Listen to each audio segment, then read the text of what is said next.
How's it going, everyone? Data here, and welcome back to the Philadelphia Flyers franchise mode, episode number 24, our finale of our series with the Flyers, headed into the 2029-30 season, year number 8, and simulating all the way to the end of year number 20, 2041-42.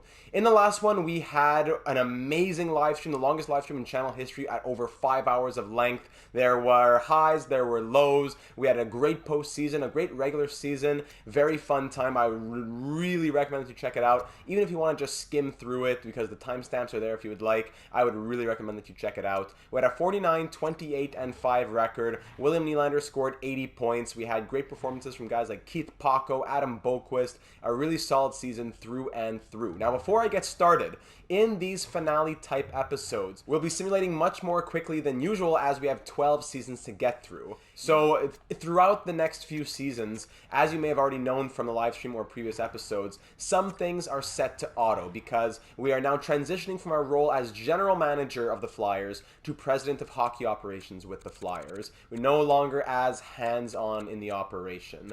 So moving forward, injuries will be turned off because it's just way too difficult without preset lines to have to go through and fix special teams and 3-on-3 lines every time there's an injury and all that stuff. So injuries will be turned off. Scouting is set to auto. I'll keep staff management on manual because I don't anticipate hiring tons of coaches. Auto sign free agents turned off, all that stuff. So pretty much just scouting won't be happening anymore. Injuries won't be happening anymore.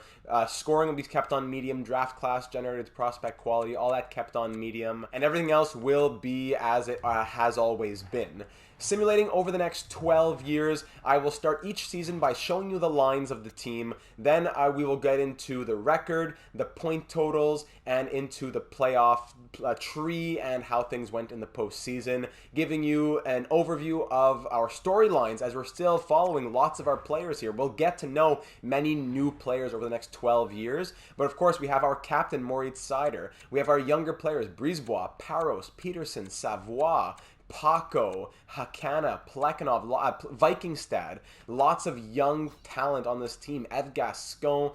So I'm looking forward to seeing how they develop. I hope you're excited for it because I very much am. Through our first 7 years with the Flyers, we captured 1 Stanley Cup, had 4 second-round exits, 1 first-round exit, and 1 miss of the postseason. We finished with 47 wins or above 4 times. Last 3 years, we've won 50, 57, and 49 games respectively. So hopefully we'll continue to trend upwards as we move into the next 12 seasons. So go ahead and sit back, relax, enjoy, or you can follow along on the timestamps down below. I'm going to take a bit more time with the 2029 off-season, as that is what you have left suggestions for from the last episode.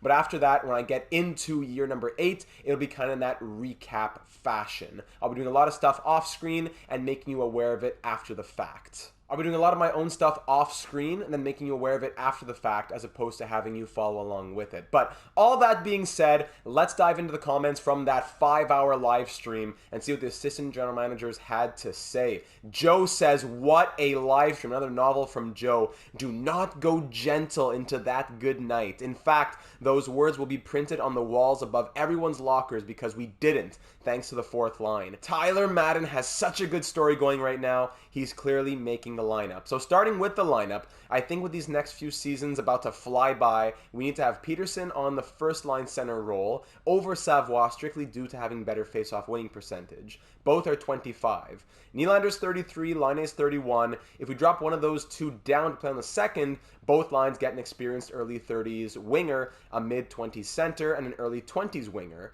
For example, Parros, Peterson, Laine, Nylander, Savoie, Paco. I think, like with the top 6, our bottom 6 are a group of top 6 potential or better players working well within the bottom 6, so these guys can be just as interchangeable. Currently, Lindblom, Frost, Vikingstad, Pekka, Madden, Mayorov, with Zach Aston-Reese as 13th forward. With that being said, the time has come. I think what Joe is saying is after this next season, because I think there's still room for Lindblom, but regardless, whether it be now or very soon, Lindblom is done, but he's not being fired. There's no bad blood here. He's a fan favorite, and it's a mutual parting of ways. I can hear the press conference line now. It's just business. Lindblom wants to be paid more than we're comfortable with. He knows we need as much space as possible for post-ELC contracts for Paco, Mayorov, and Pekka, if I remember correctly. Also, for some realism within EA land, Lindblom is not interested in an extension. So that must mean right now Joe's talking about. I think there's room for him right now. It's just that it would probably only be a 1-year contract, maybe 2 max. Because honestly, if we put Lindblom third line and swap him with Pekka, Lindblom as an 82 on the fourth line, or even if we put him on the third, whatever, I don't really see us as having a better forward. Zach Aston-Reese is 13th forward. Would he really be a full-timer over Lindblom? So I think we still have time for Oscar Lindblom.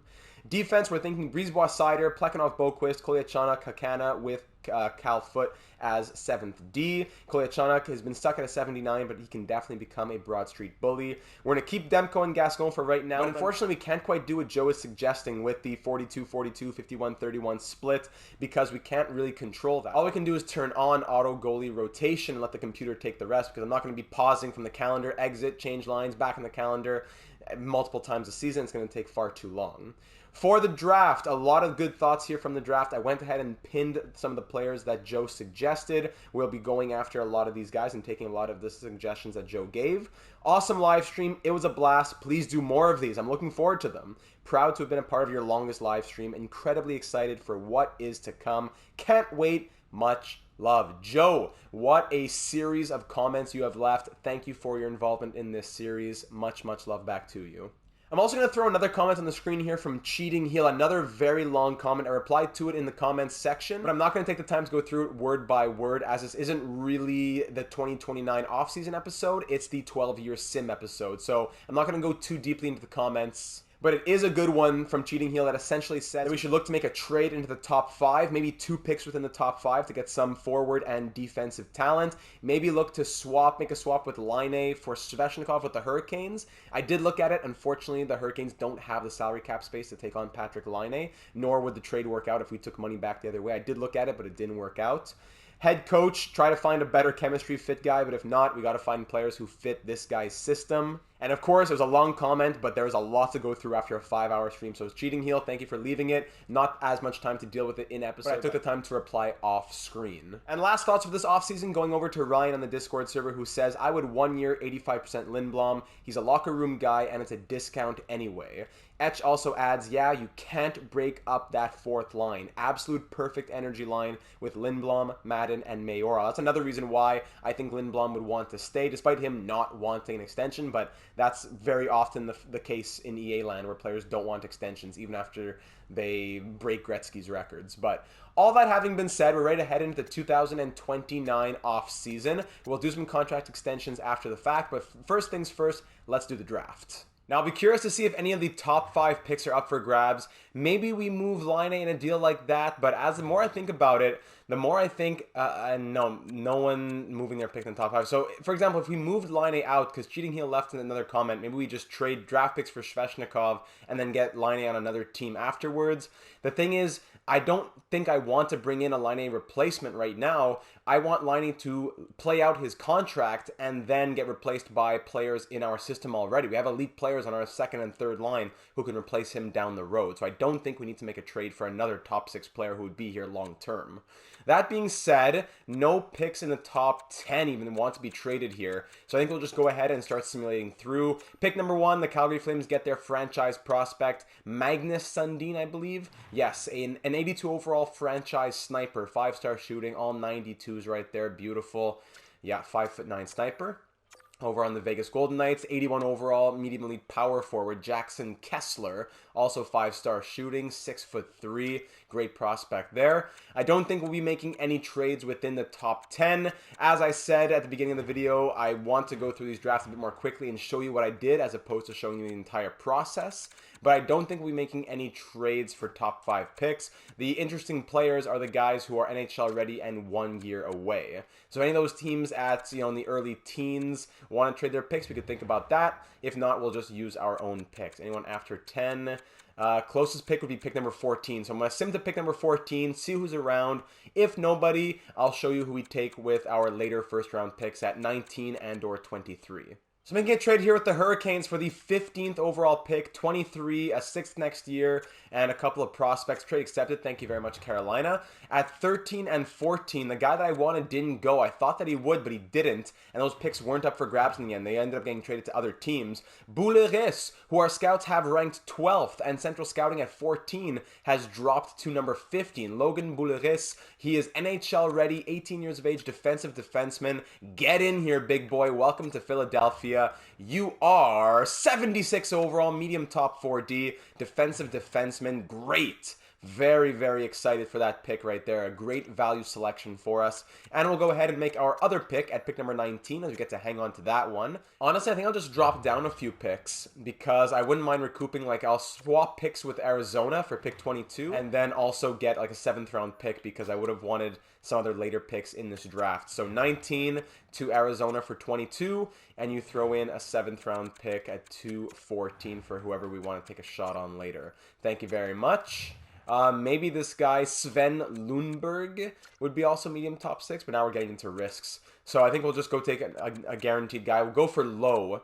I won't even trade down for him. Let's just stop taking risks. Evan Lowe, NHL ready, similar to Mike Gartner. We've had him pinned for a while. Let's go for it. Evan Lowe from the U.S. system, 76 overall. Medium top 6, 76 sniper, 4-star shooting. Okay.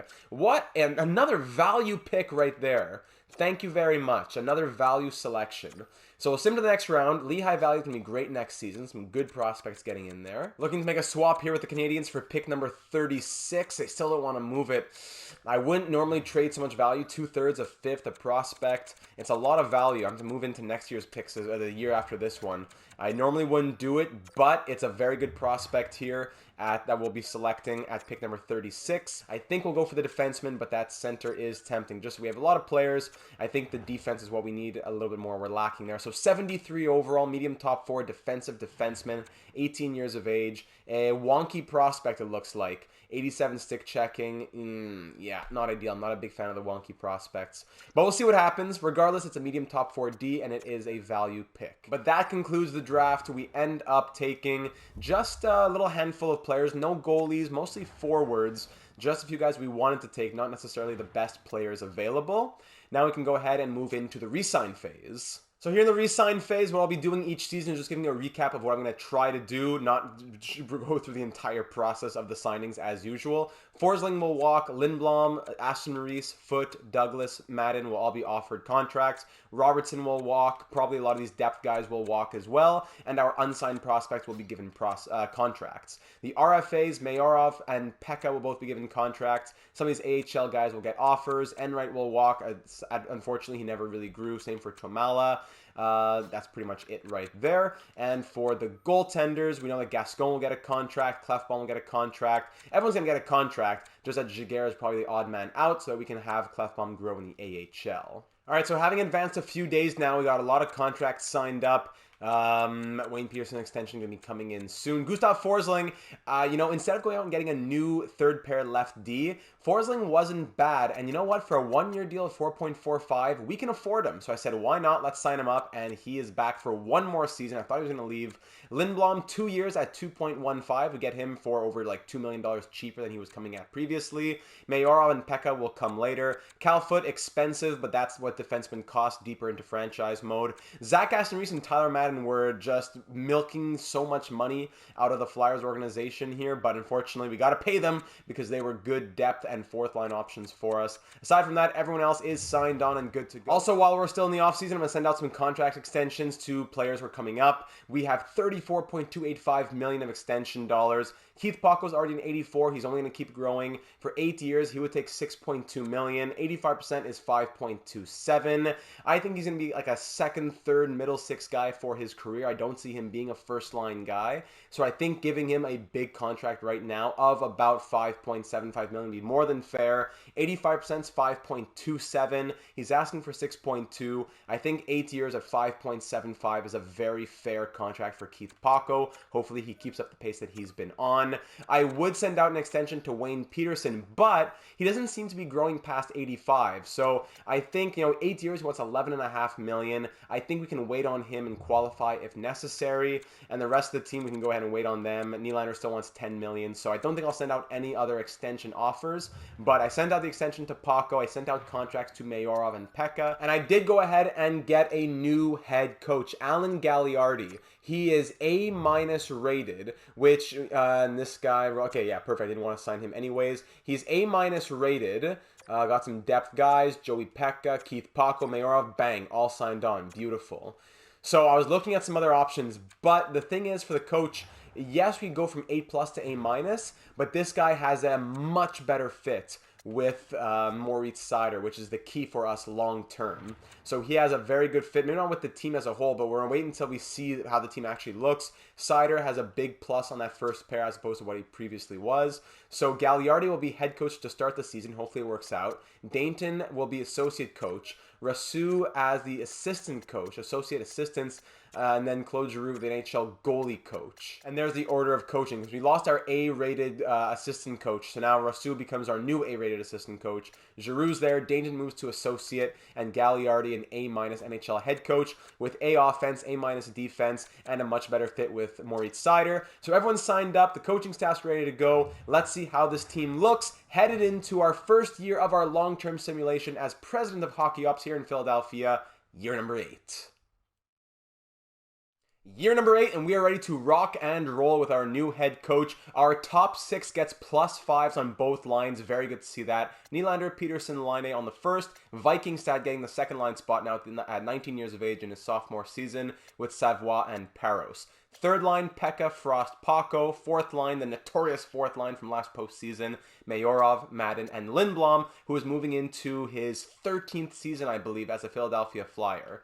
On defense, we have better defensive chemistry as now Brisebois and Seider get a +1, better than negatives. And on the second pair, Plekhanov, Boqvist, 82 and 88 with the 0. Forsling and Hakana on the third with another 0. Goaltending, Thatcher Demko, the final year of his contract, 88 overall, backed up by F. Gascon. Scratches, we have, even though the injuries are turned off in case there's performance issues, Zach Aston-Reese, Cal Foote, and Curtis Douglas. Down in the AHL, if you're just curious about some of the prospects, guys like Pan, 79 overall, low elite, going to continue to grow. Defense, we have Lyles continuing to grow. On defense, Lebedev now a 78 overall. He'll be pushing for the NHL by next season. So the way it'll work now as we fly through the seasons a bit more quickly is that unless we make a big trade or something, I won't be showing you the team until the end of the season. I'm not going to be touching the lines unless there's like some sort of catastrophic failure. I'm not going to be really changing anything based on penalty kill or power play percentages. I'm just going to sim the entire season, let it ride according to the lines that we create at the start of the year, and hopefully they can carry us through. The special teams have been set, all the stuff has been set. Now it will not be touched until the end of the season, and hopefully it'll be another successful one as we would like to return to the 50-win plateau. Year number 8 was a great season for the Flyers as we had the same amount of wins as last season, 49, but one less loss and one more overtime or shootout loss to get a record of 49, 27, and 6th. Good enough for 7th best in the NHL. We were scoring a high amount of goals. That's 3.78 per game, best in the league, allowing 3.13 against. Power play was 23.5%, third best in the NHL, and our penalty kill was 82.1%, closer to the bottom than the top. When it came to the point scoring, we finally had a year from Wayne Peterson that we have been waiting for. 48 goals and 95 points from Wayne Peterson. 32 power play points as well. His previous career high was 34 goals and 65 points. He puts up 48 goals, 47 assists, and 95 points. What a season from him. Unfortunately, he's going to want a big payday now, but he is up to an 86 overall after that season. Great to see him finally do it. Too bad that it was in a season where now we're doing the long-term sim, but still great to see. Patrick Laine, 30 goals and 91 points, 30 power play points as well. And by the way, Peterson was shooting at 17.6%. Josh Parros, what we've been waiting for from him as well. 41 goals and 86 points, new career highs there as well. William Nylander, 75 points. Savoie, 67 in the second line role. Moritz Seider, 67 and a plus 15. Vikingstad, sophomore season, 28 goals, 59 points, up to an 83. Boquist, 52, another great season away from Columbus. Now in the 2 years away from Columbus, he's put up 43 and now 52 points. Him coming to Philadelphia has been a great move for his career. Frost, 43 points. Good to see him do it with no power play points as well. 20 goals from him after the last few years had been difficult. Keith Paco, only 40 points from him. Would have wanted a bit more. Joey Pekka, 36. Brisebois, 36. Lindblom, 25. Madden, 24. Love it. Mayorov, 23. How many fights did he have this season? The Ukrainian Bear, only 11 fights this season. All right, very nice. And 79 penalty minutes. Plekhanov, 17 points. Forsling, 16, and Hakana, 8. Goaltending this season, Thatcher Demko went 42, 21, and 5. 3 shutouts and horrible numbers, I have to say. Sub 900 save percentage at .897 and over 3 goals against average. Wow, that's really surprising for such a good season. Oh, wow. Gascon went 7-6-1, 888 save percentage, 3.43 goals against. Yikes.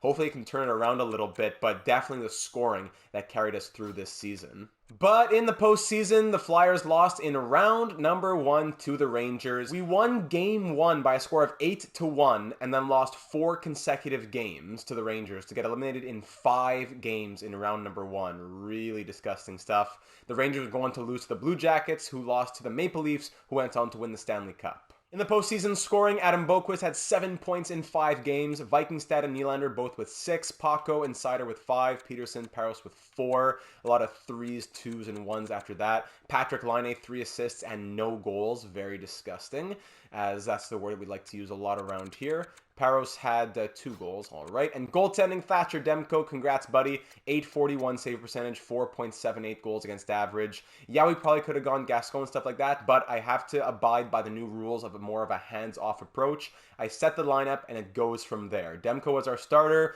The coach, the GM, they decided to put him in. That's what happened. But Demko, at the age of 34, down to an 86, done with his contract.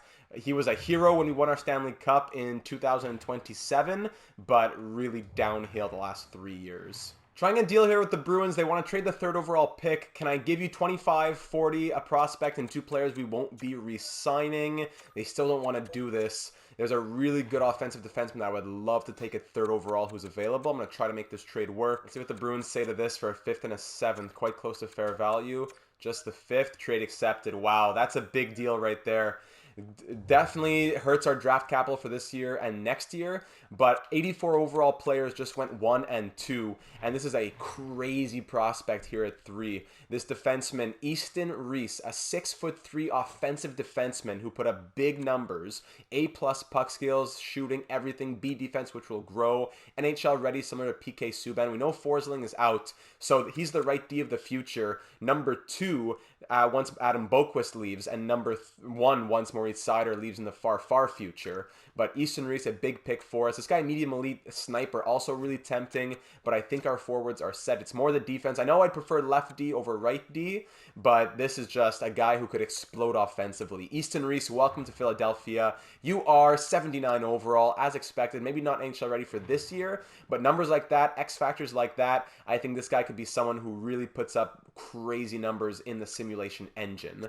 There's going to be good players that go after this. 82 overall, medium elite sniper, center. Yeah, Richie would have been good, but we have Skylar Penn coming into the system this year. I'm going to be trading the rights to Gustav Forsling and Morgan Frost away, unfortunately. Gustav Forsling, just no space left on the team for him. And Morgan Frost, at an 84 overall, he wants like $6.5 million to play 3rd-line center. We can't afford that. I'd love to keep him as a lifer here in Philadelphia. 678 games played, 349 points from the former first-round pick in 2017. I really, really, really wanted to keep him, but that is just way too high of a price tag. We have Pan in the system now as our new 3rd-line center this next season.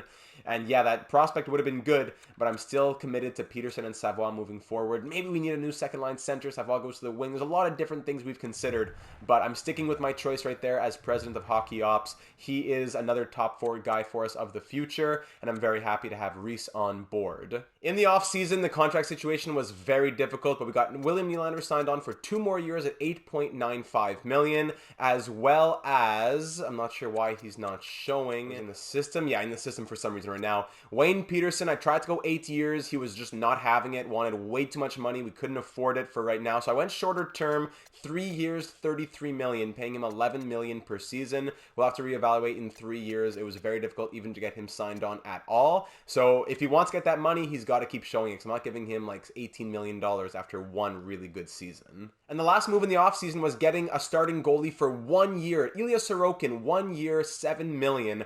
Of all the good goalies that were in free agency, only one wanted a 1-year deal, and that was Ilya Sorokin. I'm not super confident in going with a rookie backed up by a 79, so we're going to go with 87 overall Ilya Sorokin for 1 year. He'll train Nikolai Lebedev, and hopefully Lebedev will take over for next season. But for right now, we'll have Sorokin as our starter backed up by Lebedev. All right, year number 9, the 2030-31 season. The top 6 has not changed. Plus 5s, but higher overalls. Peterson now an 89, Paros an 88, Savoie an 86, Vikingstad an 87. Very good to see this. I'm expecting another high-scoring season from the Flyers. Paco, Pekka, and Pan, the triple P third line. Skylar Pan, he is an 83 overall low elite prospect who was drafted in the 6th round back in 2025. Love when those players pan out. 2-star skating, but like 4 and 5-star everything else, 3.5, whatever. 5-star puck skills, 5-star defense, amazing. 4th line, Lindblom, Madden, and Mayorov. On defense, Brisebois, Sider, Brisebois up to an 86. Plekhanov, Boquist, and Foot with Hakana. Goaltending, it's Ilya Sorokin backed up by Nikolai Lebedev. 13th forward, Douglas. 7th D, Kliachanuk. And 3rd goalie, Ev Gasco. Unfortunately, just too much of a logjam of high potential goaltending. Likely Oscar Lindblom's last season, and same for Cal Foot and those guys on the 3rd D pair, because we'll have Evan Lowe likely coming up next season, our 1st round pick from 2029. And we'll also have Reese, who we just drafted 3rd overall. He's going to play top pair D in the AHL because he gets the +2. Easton Reese is going to play with Logan Bouleris, who was a 15th overall pick in 2029. These two guys could be our 3rd pair D next season. Lyles continuing to grow as well, Amir Lyles, and then goaltending Clefbaum and Valentin. So great potential here in our depth as well as our current players. Looking forward to another high-scoring season. Hopefully a defense can come through this year and can be a Metropolitan Division title. In year number 9, for the 2nd time in these 9 years, we led the NHL in wins but did not win the President's Trophy, as we finished 2nd place in the league with a record of 52, 24, and 6. Just 2 points behind the Toronto Maple Leafs, who won the President's Trophy, but we did win the Metropolitan Division. We scored 3.95 goals for per game, almost 4 goals per game, 2.79 against. Power play of 23.7 was best in the NHL, and penalty kill of 82.1. Again, closer to the bottom than the top, in the bottom 10 even, so we've been struggling a bit for the penalty kill over recent years. Our home record wasn't anything crazy, but our away record was best in the NHL, going 28, 10, and 3 on the road. We even started the season like 4, 6, and 2, or 3, 6, and 2. Then in December, I think we went like 10, 1, and 1. In January, 11, 3, and 1. So we went on some really big stretches of wins this year. It was another very impressive season from Wayne Peterson, doing what we knew he could do all along. 45 goals and 97 points from our first-line centerman. Very, very impressive. Patrick Laine, at the age of 33, put up 38 goals and 50 assists for an 88-point season. Josh Paros, 47 goals and 79 points. Really great to see him improving off of, we were a bit disappointed in what he was doing previously, but now a career high in goals with 47. Moritz Seider, 78 points and a +33 from the captain. Unbelievable. A new career high from the season where he won the Norris Trophy with 76. Now he puts up 78. What a season from Moritz Seider. William Nylander, 74 points. Savoie, 67. Boquist, 63. Getting better every season here with the Flyers. The last 3 years, he was doing 20, 30 points in Columbus. We saved him from the Blue Jackets. 43, 52, and now 63 points from Boquist. We have him signed on for 3 more years at a crazy contract. So you know what? Maybe we don't even need that defenseman in the AHL really soon. But, wow, I'm just shocked. Vikingstad, bit of a down year at an 88 overall, only 22 goals and 56 points. Okay. Pan in his rookie season, a 49-point season. Very, very nice. Brisebois 41 and a plus 34, a new career high for him. Very good. A lifer here with the Flyers. Great to see him putting up those numbers. Joey Pekka, 19 goals, 35 points. Paco, 35. Madden, 30 on that fourth line. Madden playing 10.5 minutes a night, 30-point year. Mayorov, 27. Lindblom, 25. Plekhanov, 23. Hakana, 16, foot 12.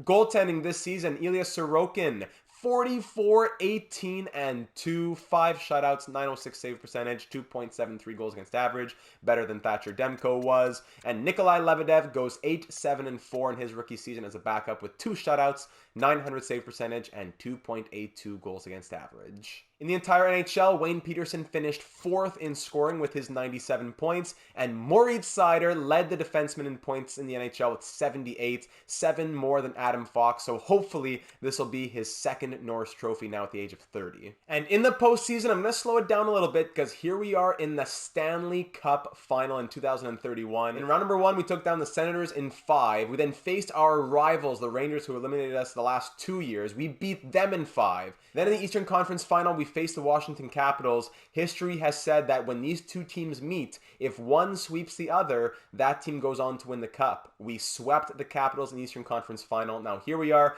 in the Stanley Cup final for the second time in 5 years. Now this time up against the Minnesota Wild, who took down the team that we beat last time in 7, who defeated the Vancouver Canucks, the team that we beat 5 years ago in 7 games themselves. So because it's so early in the simulation, I know we have a lot of storylines still going. Let's go through it as the in-game sim, slow sim, as opposed to calendar simulation.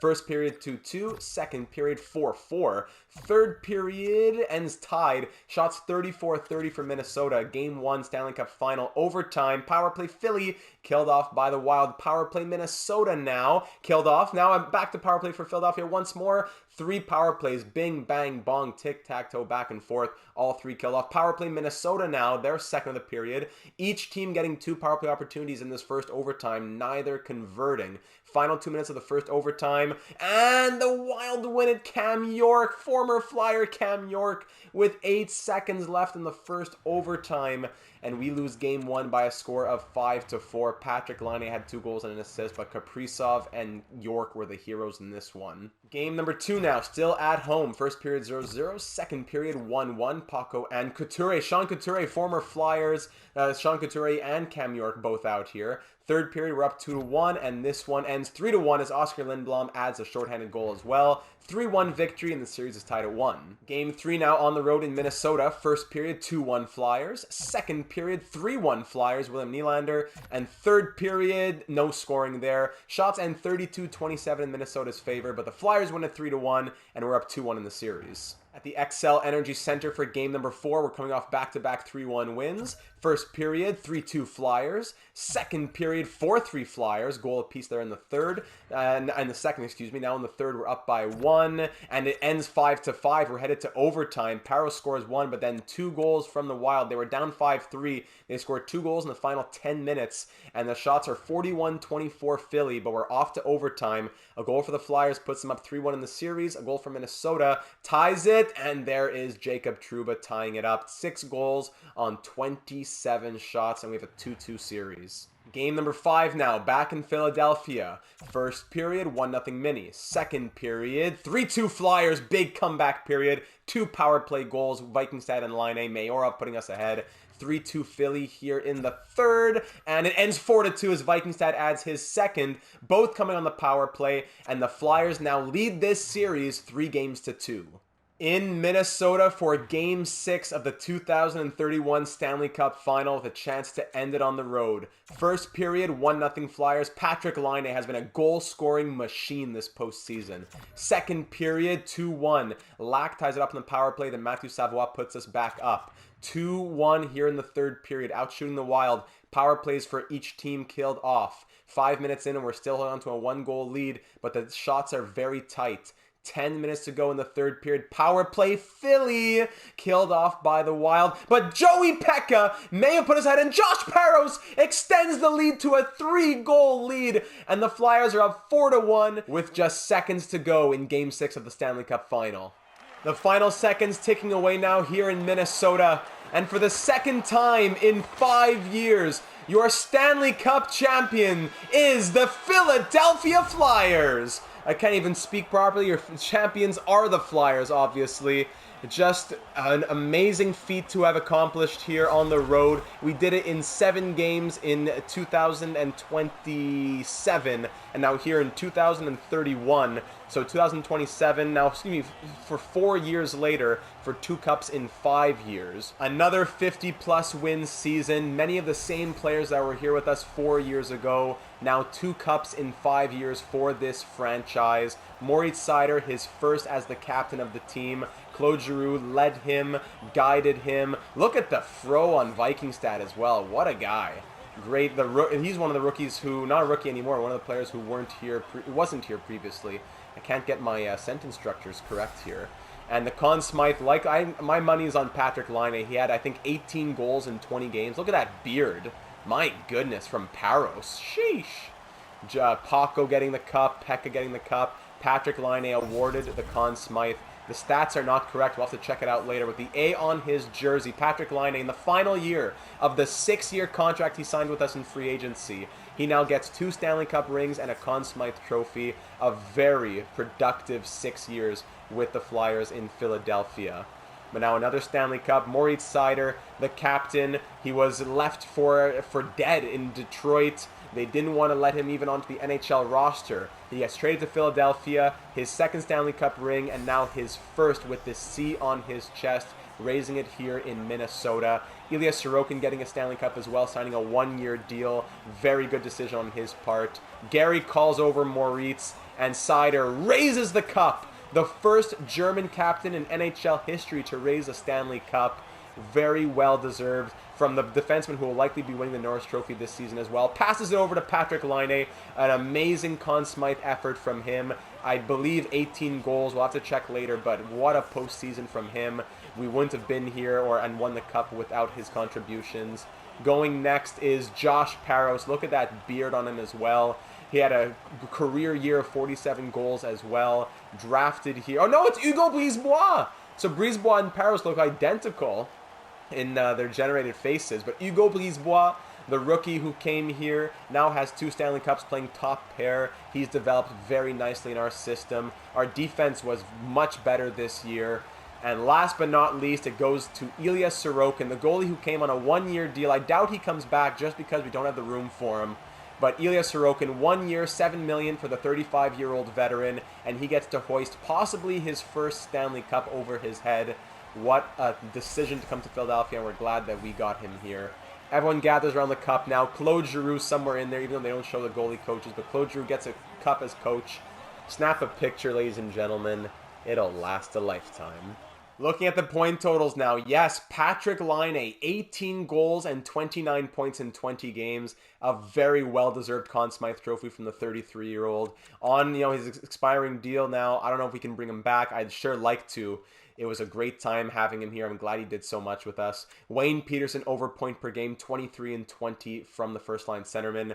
Both Boquist and Seider scoring 22 points each as defensemen. My goodness.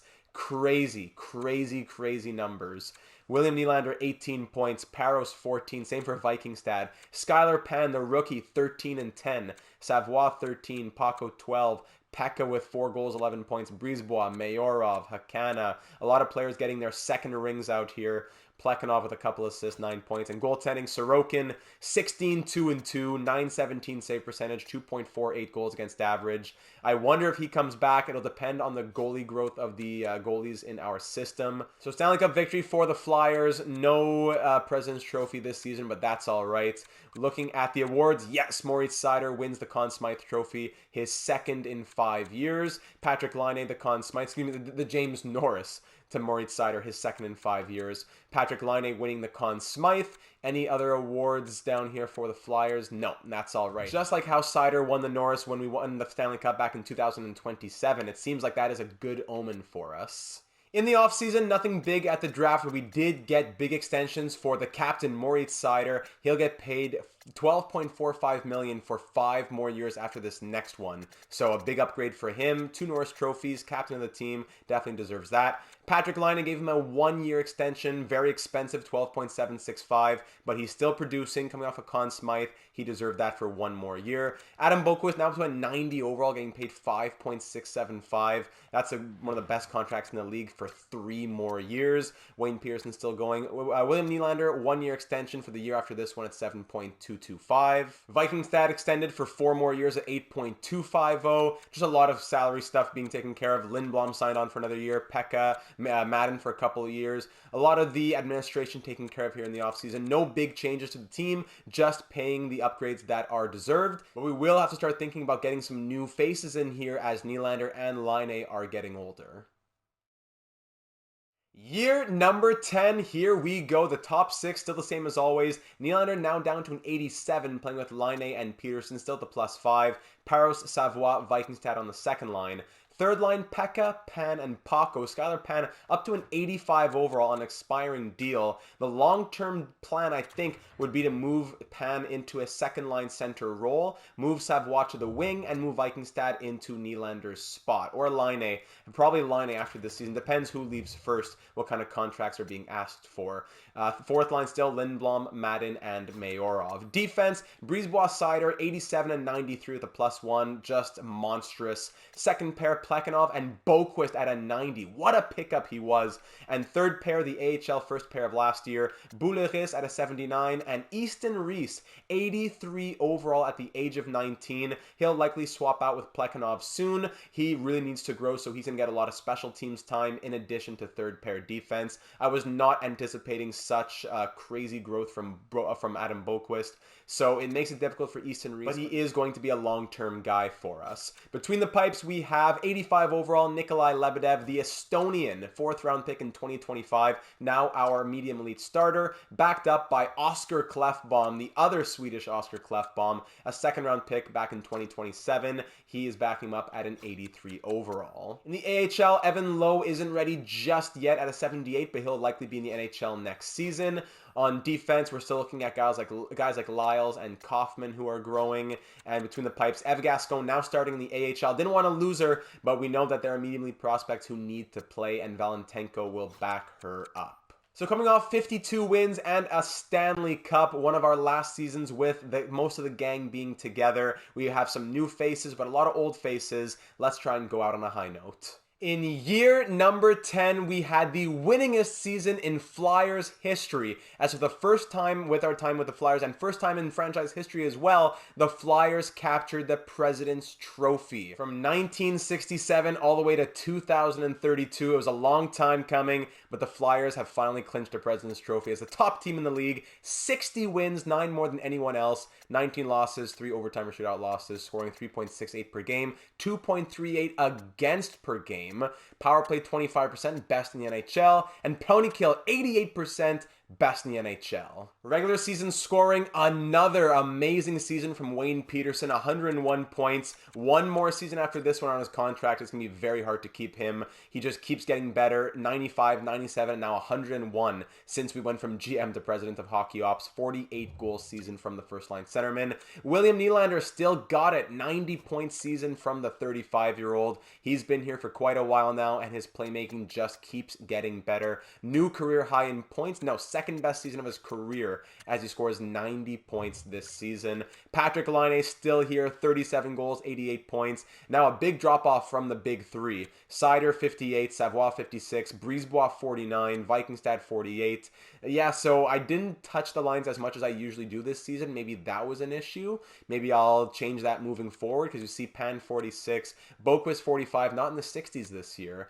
Paros 38 was the biggest shock, but look at the ice time, only 13:52. So it's annoying. I was hoping 1 year I wouldn't have to touch the special teams and the 4-man power play and the overtime lines, because it takes a lot of time. But it looks like I have to do it every year, because Paros scored 38 points and he should be scoring 60 plus. Mayorov 37, Pekka 33, Lindblom 28, Madden 26, Easton Reese in his rookie season 18 points up to an 85 overall, Plekhanov 16, Bouleris in his rookie season 13. 14. Forgot to mention as well, Hakana was traded in the offseason. He was costing us $4.9 million as an 83. I'd rather promote the rookies. Goaltending, let's see it. Nikolai Lebedev, oh my goodness, in his rookie season, goes 38, 13, and 1 with 4 shutouts, 917 save percentage, and 2.45 goals against. Clefbaum started quite a few games as well, went 22, 6, and 2. The Flyers started the year 10-0, 10-game winning streak. So that's likely where a lot of these wins came in. 3 shutouts, 919 save percentage, 2.18 goals against average. A great season from the rookie tandem. In the entire NHL, I don't know how Snoop Michael Oliver keeps getting better, but he scored 92 goals. It's just ridiculous at this point. Wayne Peterson, third in the NHL in points with 101. And of course, Seider not really close in the defensive category. Samuel Girard scoring 72. And looking at the goaltenders, minimum 30 games played, the top 2 in save percentage were our 2 goaltenders. And the top in goals against average was Lebedev. Well, again, our top 2 goaltenders. So you would think that we win the Jennings and hopefully a Vezina nomination somewhere in there. We'll see at the awards. But, of course, in the postseason, we fell in the second round. Round number 1, we barely made it out of there as we beat the Devils in 7, but then we lose in 7 against the Capitals. Of course, we go 16, 19, and 3 in the season, but 7 and 7 in the postseason. The Capitals go on to lose to the Red Wings in 7 themselves, and then the Red Wings won in 7 against the Predators to capture the 2032 Cup. Sadly, the scoring was not great. Peterson, 12 and 14. Skylar Penn, shout out to him, 11 points from him. Line Nylander, the same. Seider, 10. Mayorov, 9. Vikingstad, 9. Savoie, Brisebois, Pekka. Shout out to Tyler Madden, who had 5 goals. The playoff monster. Parros, 6 points. Boquist, Reese, Lindblom, all the way down the list. And Lebedev, our starting goaltender, had a 900 save percentage, 3.14 goals against average. Pretty unlucky, 7, 4, and 3. 3 overtime losses there in the postseason. In the awards category, we did win the President's Trophy, as previously mentioned. But the Vezina went to the Kings goalie, Artyukin, who played more games. Thankfully, Lebedev and Clefbaum did win the Jennings, though. Here in the offseason, money is very tight, and looking at the goalie situation, I think next year it's going to be Valentenko and Denisov in the AHL, so we will be letting Eve Gascon walk. A 5th-round pick back in 2022. She made history. The first woman in NHL history to start a game, to win a game, to get a shutout, to do that all in the same game, to start and win a playoff game. 63 games, a record of 27, 22, and 4 in the NHL with 4 shutouts, 902 save percentage, and 3.11 goals against average. 10 shutouts last year in the AHL. She was a beast in the AHL. I'm sure she will continue to be, but just not as much room left here in Lehigh Valley. Speaking of the money situation, though, it's going to be impossible to bring back both of our goalies next season. We only have $4.11 million right now. I would probably do a 1-year deal on Lebedev. Does he stay as an RFA on a 1-year deal? Not even.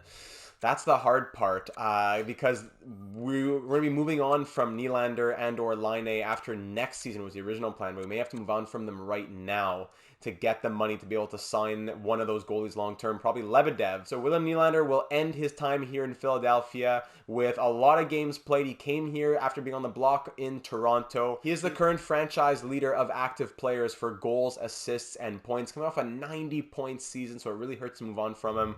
But we know that with top 6 potential, he will continue to drop. So we're going to make a Nylander deal, get the goalies signed up. That'll be the end of the offseason, and we'll move into year number 11. Year number 11, and things are starting to change here in Philadelphia. No more Nylander, no more Lindblom. It's a tough bottom 6, but here we go. First line with a +5, Vikingstad, Peterson, and Line. This will likely be Line's last year with the team, and he is 34 years of age. Peterson also on an expiring deal, but we really got to keep him. I would want to put Parros on the top line, but it takes away the +5. I hate that Parros is an 84. It makes absolutely no sense, but he's going to play second line with Savoie and Penn. Third line, Lowe, Paco, and Mayorov. I'm tempted to swap Paco and Penn, perhaps. +2 and 1 would remain. It's just the playmaking. I really need Parros to grow, and I need higher skill in the second line. Third line, Mayorov, Paco, and Lowe. Evan Lowe, the 22nd overall pick in 2029, a sniper, getting his NHL debut. Fourth line, Zacharias, 7th round pick, 216th overall in 2026, with Tyler Madden at center and Sandlak on the left. Jack Sandlak, 50th overall pick in 2028. We're putting a lot of stock in defense as well. Brisebois, Seider, Reese, Boquist at an 85 and 88 respectively. Plekhanov, third pair, playing with Michael Kaufman. Second round round pick in 2029. Between the pipes, we have Nikolai Lebedev, 87 overall. We signed him to an 8-year, $8.35 deal. And we got a guy in free agency, Darcy Tanev, 1-year deal as an 82 overall. So we're putting a lot of stock in defense, a lot of money on the blue line. And also with Oscar Lindblom now gone, the other alternate on the team will go to Wayne Peterson. Year number 11 was very successful for the Flyers as we finished atop the NHL's Eastern Conference, second best in the league, tied with the Kings, but they had 3 more regulation wins. We went 52, 19, and 11, scoring 3.82 per game, 3.09 against per game, pretty high. Power play of 22.6, best in the league, and penalty kill of 82%, which was closer to the bottom than the top. In the regular season, check this out. Now, Wayne Peterson, great year, 44 goals, 96 points, love to see it. Patrick Laine, at the age of 34, puts up another 30-plus goal, 80-plus point season, 84 points from him.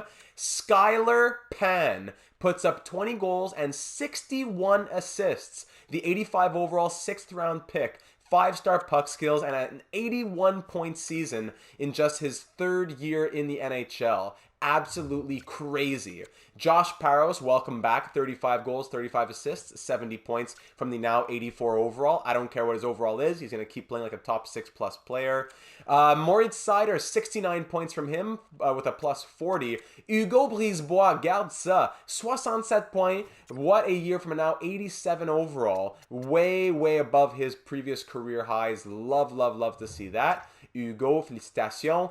40 goals and 66 points from Torsten Vikingstad. New career highs right there. So finally, the youth movement in Philadelphia coming through. Matthew Savoie, 65-point season from one of the veterans on the team. Keith Paco, 42. Boquist, 42. Mayorov, 39. With 129 penalty minutes. The man this season, the Ukrainian Bear, had 21 fights. Sheesh. We have Lowe in his rookie season, 20 goals, 31 points. Reese, 23-point season from the offensive defenseman. Plekhanov, 19. Madden, 18. Same for Zacharias. And Sandlak, 17. Kaufman, 14. Goaltending. Lebedev went 35, 16, and 8 with 3 shutouts and pretty rough numbers. Tanev, 17, 3, and 3. What a season from the backup with 2 shutouts, 910 save percentage, and 2.84 goals against. And in the postseason, we now find ourselves in Game 7 of the Stanley Cup Final. In round number 1, we barely took down the Hurricanes in Game 7 overtime. The captain, Moritz Seider, scored the game winner to put us through to round 2, where we beat the Rangers in 5. Eastern Conference Final, we swept the Bruins out in 4. And now here we are in Game 7 against the Hawks. At the Wells Fargo Center, looking for our 3rd Stanley Cup and 2nd in 3 years. Here we go. First period, 1-0 Chicago. Second period, 1-1 Vikingstad on the power play ties it up. It all comes down to this 3rd period. Shots 24-10 after 40 for Philadelphia. 1-1 game. The next goal will be pivotal. We're just about 8 minutes in. Shots are still doubled for the Flyers. Halfway through this 3rd and final period, over 50 minutes played. Power play, Philly killed off by the Hawks. 5 minutes to go now. Final 3 minutes. Final 2 minutes. Final minute. And we're headed to Game 7 Stanley Cup Final overtime. Shots 34-20 for the Flyers. 1-1 game. Pekarainen. Oh my goodness, what a greasy goal. And the Chicago Blackhawks have won the 2033 Stanley Cup. As for the first time in franchise history, I think the Flyers lose a Stanley Cup final that they're in. I believe so, because they won their first 2 in the 70s. What am I saying, first time? This literally happened, the exact same thing happened in 2010, where the Hawks beat the Flyers for the Stanley Cup. What am I saying? My apology. I think this the only 2 times that the Flyers have lost the Stanley Cup final have been against the Hawks, unless I'm really off there. But just to say, history repeating itself, unfortunately, in 2032. A very unfortunate finish to such an amazing postseason run. Matthew Savoie, 26 points in 23 games from the veteran. Patrick Laine was point per game in his final season here with the Flyers. We just can't afford keeping him any longer. Parros, 19. Pan, Boquist, 19. Vikingstad, 18. Seider, 17. Brisebois, a lot of points scoring from the D. Great to see that scoring from the blue line. Lowe, 4 goals as the rookie. Madden with a goal. Love to see it. Reese, negative 11. So Easton Reese, 1 more year of ELC. I thought he was going to be a pillar for us, but Adam Boquist has just been too good to move off of the top, the second pair. and there's not a lot of room in there. So I don't know. We'll find what happens. We'll see what happens come the future. Lebedev had great numbers, just an unfortunate bounce. The offseason will see Laine walk. Maybe we can spend some money in free agency on some bottom 6 players. But aside from that, I'll see you at the beginning of year number 12. Year number 12, our first season in the post-Patrick Laine era. The first line will now be Savoie, Peterson, and Vikingstad. Those 2 shoot-first players with a playmaker in Savoie. It gives the first line a +5. The chemistry is a bit tough with Nylander and Laine out of the lineup. Second line, Paros, Pan, and Paco, the former third line. Unfortunately, no chemistry on this line, and Paco down to an 82 overall. Makes no sense. So he has to show up this season, or else he'll be replaced with a new top 6 forward into the next year. Third line is Lowe, Aston, and Mayorov. Austin Aston, a guy signed in free agency, power forward with 5-star shooting, a 1-year prove-it-to-me kind of deal, and Evan Lowe, 81 overall. He's growing nicely. Fourth line still Zacharias, Madden, and Sandlak. Loving me some Tyler Madden. He is becoming a fixture on this team as he now enters his 6th full season with the Flyers, but many more seasons with the organization. Defense, Hugo Brisebois, now 89 overall, 89, looking good. Listed as a top 2D, love it. Top pair with Sider, Boquist, Plekhanov, Bouleris, and Reese. Reese, this is your last year on the third pair, buddy, I promise. Adam Boquist, it's the final year of that 5.675 extension. He wants 10 plus million. We're not going to be able to give it to him, so this will be Boquist's last season with the team before Reese enters the top 4. Goaltending, Lebedev's at an 85 and Valentenko's at an 84. Nikolai Valentenko, 5th round pick in 2028. So it's unfortunate that Lebedev hasn't really been growing much, but he's our medium starter. From medium elite to medium starter. So yeah, he better be good this season or else I'm trading away that $8.35 million cap hit, and Valentenko with the elite potential can be our starting goaltender. It is Captain Sider with alternates Savoie and Peterson. By the way, for Wayne Peterson, he got signed to an 8-year extension, paying him $13.85 per season. Not an easy offseason. But here's the team that we'll be putting on the ice for 2033-34. In year number 12, it was a second President's Trophy in 3 years for the Philadelphia Flyers, once again winning the Metro and the East as well, obviously. 53, 24, and 5 was our record. 3.52 goals for per game, 2.7 against. Power play 18.1, not among the top 10 in the NHL, first time in a long time. And penalty kill at 85.2, third best in the NHL. It was a scoring by committee kind of season as Wayne Peterson led the way, but no one went over point per game. 33 goals, 41 assists, 74 points from the first line centerman. Josh Paros, once as we've rescued his career from EA trying to ruin him, 41 goals and 72 points from him. Skylar Penn, love to see it, 66 points from him. I'm glad we have him extended. Matthew Savoie, 64 points. Sider, 57. Aston, 56. Lowe, 31 goals and 54 points from him. Very good. Brisebois, 54. Paco, 46. Vikingstad, here's the weird one. Playing first line with a +5. Last year, 40 goals, 66 points. This year's 24 goals, 44 points. Very odd. Boquist, 44. Mayorov, 35. Reese, 35. He'll get a bigger role next season. Sandlak, Zacharias, Madden, 18 points. Plekhanov, Bouleris. Goaltending, Lebedev went 37, 16, and 4 with 3 shutouts, 9-10 save percentage, and 2.5 goals against. Good to see him performing a bit better. And Valentenko, 16, 8, and 1 with a shutout, 898 save percentage, and 2.94 goals against. But in the postseason, it was the President's Trophy curse as we fell in round number 1 to our rivals, the New York Rangers, who would go on to lose in 7 in the Eastern Conference Final to the Wings, who lost in 7 to the Arizona Coyotes, who won the 2034 Cup. In the postseason, Austin Aston scored 4 goals and 3 assists for 7 points in 6 games. Great to see that from him. Paros, Lowe, and Savoie with 5. Peterson struggled a bit. Well, just didn't do what we thought he would do. Mayorov, Brisebois, Paco, all with 4. Vikingstad only with 1 goal. I'm not sure what happened to him this year. Sider, 2 points. Down the list there, not great. The fourth line, really bad plus minuses.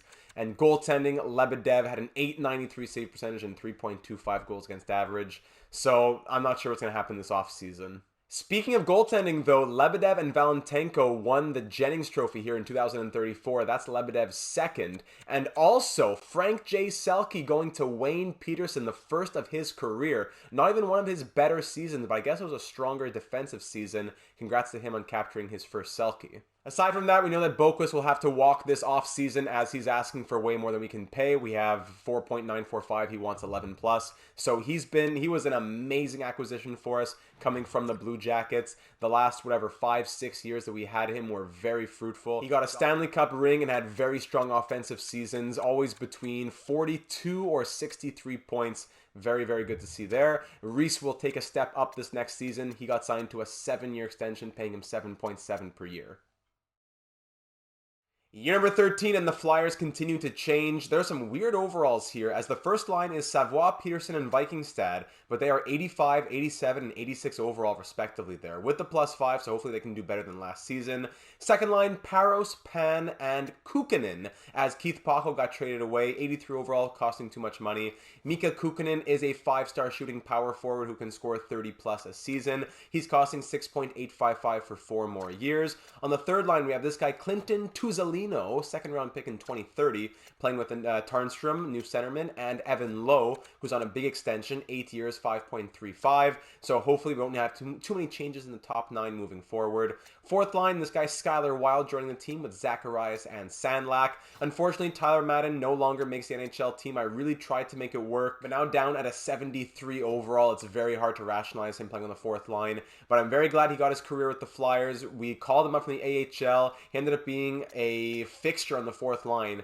77 goals, 67 assists, and 144 points in 495 games, while averaging just over 10 minutes of ice time per night. A couple rings for him. Very proud of all that he has done. On defense, Brisebois, Sider, Reese with Tucker, and third pair is Bouleris and Kaufman. Khalil Tucker, don't know if I've mentioned this already, but 6th round pick in 2028. So Reese finds his way into the top 4D now, and goaltending is Lebedev at an 85, backed up by Valentenko at an 84. If Lebedev can't cut it this season, he'll be traded because he's costing us a lot of money. A major reason why we had to trade away Ilya Plekhanov this offseason. Another trade that hurt, but he was taking up over $5 million and we couldn't afford it anymore. So looking to have a 5th consecutive 50-plus win season, another Metropolitan Division title, and hopefully many more goals than we scored last season. So 2034-35, let's hit it. Another impressive year for Philadelphia, as in year number 13, we finished 6th best in the NHL with a record of 48, 26, and 8. With the lines as they were, we were 18 and 16 to start the year. I made one change in the top 6. And since then, we went 30, 10, and 8 the next 48 games. So hey, I guess something that worked there. We allowed a few too many goals, unfortunately, but we scored a lot. Our power play of 19.9% was among the top 12 or so of the league. And our penalty kill of 84.3 was closer to the top than the bottom. It was a better year in the point department as Josh Parros scored 35 goals and 87 points in 82 games. Great to see him continuing to perform. He has an extension kicking in next season. Kukkonen, the guy that we picked up and then subsequently put on the first line when I made that change, scored 39 goals and 77 points. 76 from Savoie, 75 from Peterson. Hasn't gotten back to the 90-100 points ever since he signed his big extension. Pan, 70 points. Love to see that. Vikingstad, 26 goals, 63 points. I'm considering making some sort of big offseason move to get a better top 6 sniper. Sider, 59 and a +28. Love it from the 34-year-old captain. Brisebois, 55. Low, 32 goals. Tarnstrom, 46. Tuzalino, 37, excuse me. Reese, 29. You can see the rest of the points on the team as we scroll down here. Goaltending, Lebedev went 36, 19, and 4 with 3 shutouts. Not the greatest numbers, and not the greatest from Valentenko either at 12, 10, and 4. Neither are really impressing me, but fingers crossed for the postseason. In the postseason, we had a deep run, but it was cut short as we took down the Devils in 6, the Rangers in 7, but then lost in 6 in the Eastern Conference Final to the eventual Stanley Cup champion Tampa Bay Lightning. It was the first time in our entire 13 years so far that we lost in the Eastern Conference Final, as if we've made it past round 2, it's always meant at the very least a Stanley Cup Final appearance. The points were coming in the postseason as Kukkonen had 26 in 19 with 16 goals, Vikingstad 24 in 19, Parros and Savoie both with 23, Peterson 21, Sider 15, Pan 15, down the list we go here. So the scoring was there. The goaltending in the postseason, Lebedev 10, 8, and 1. Really rough numbers. Yikes. Even Valentenko. And down to medium starter potential. So many elite potential goalies in our system, and it's come down to these two guys just doing absolutely horrible and costing a lot of money as well. So in the offseason here, I would predict that Lebedev likely moves. Vikingstad may not come back. It'll free up some money. I'll see what I can do for some salary cap magic, and let's put a better team on the ice in 2035-36. And how about this for a move? In the 2035 draft, the Winnipeg Jets jumped from 11th to 1st and wanted to trade their picks. So I traded a few of our surplus picks, a few of our surplus prospects to the Jets. It wasn't a ton of value. This guy, our scouts have him at 2, but Central Scouting has him at 1. Plus, I would prefer the right winger, Cam Reinprecht, 17 years of age, NHL ready. Even if he's not right now, hopefully we need more young ELC talent because it's costing us a lot of money right now. So we're from the Edmonton Oil Kings. Welcome to Philadelphia. 80 overall, medium elite prospect in our system. First overall pick here in 2035. And in the offseason, we also had to let go of Matthew Savoie. This one really hurts. He was our first draft pick as under our regime here. The 6th overall pick in the 2022 draft. Now at the age of 31, he's an 86 overall. He plays entire career here with Philadelphia. 830 games, 181 goals, 458 assists, 639 points, 2 Stanley Cup rings. In the postseason, 111 points in 136 games. Really such a great player and leader on this team. But at an 86 overall, he's asking for 13.1 million. Even at 1 year, 12.65. We just cannot afford that with 14.8 million in cap space. Even if we do end up moving out Lebedev, committing that much money to an 86 overall just isn't something that we can do. Year number 14, and here we go. Paros, Peterson, and our first overall pick, Cam Reinprecht, playing first line with a +5 this season. Second line, Kukkonen, Pan, and Ludwig. Ludwig is a player that I got straight up from the Winnipeg Jets in a 1-for-1 trade for Torsten Vikingstad. He was not re-signing no matter what. He wanted 10.45.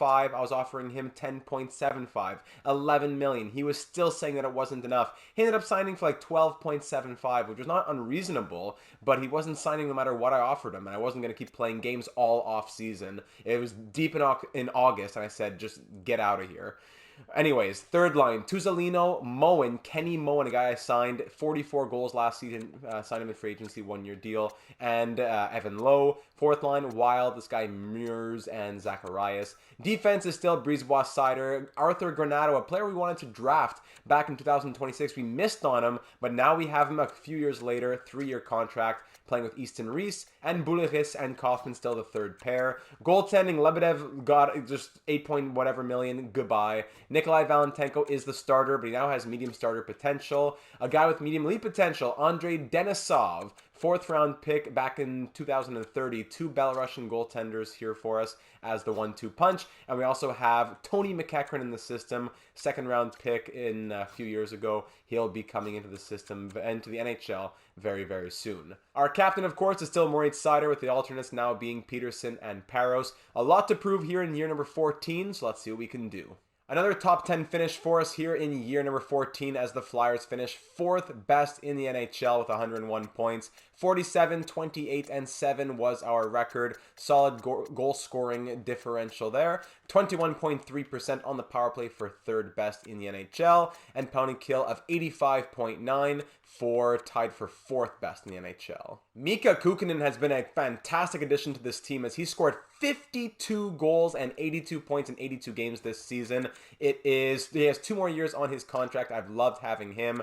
Peterson and Ludwig both had 71 points. Brisebois 64, my goodness. Pan 64, Paros 59, bit of a down year from him. Of course, he wasn't on the power play because I didn't put him on the special teams. Oh my goodness. Simulating all these seasons late at night is a recipe for disaster. I hate that the AIGM doesn't do anything unless I do it. What's the point of being president of Hockey Ops if I still have to do everything? Tuzolino 53, Reinprecht a 51-point rookie season. He's still at an 80 overall, but he should grow. Moritz Seider, a bit of a down year from him, now an 87 overall, but still 46 points and a +27. Wild, Moen didn't do as well as we thought he would. Lowe, Reese, Zacharias, all the way down the list we see there. Third pair D was atrocious at -20. Goaltenders, Valentenko went 33, 24, and 7 with 5 shutouts. Horrible numbers. Denisov, though, 14, 5, and 0 with 4 shutouts. 933 save percentage, 1.94 goals against average. I would bet that he's our starter next season. And in the postseason, we got reverse swept in round number 1. Up 3-0 against the Blue Jackets, we lost 4 consecutive games and lost in 7 in round number 1. The Blue Jackets went on to lose in 7 in the Eastern Conference Final to the Maple Leafs, who won the 2036 Cup. Peterson had 9 points in 7 games, Paros 8, Kukunin point per game, Ludwig 6. A lot of points were here. Penn, 19 penalty minutes.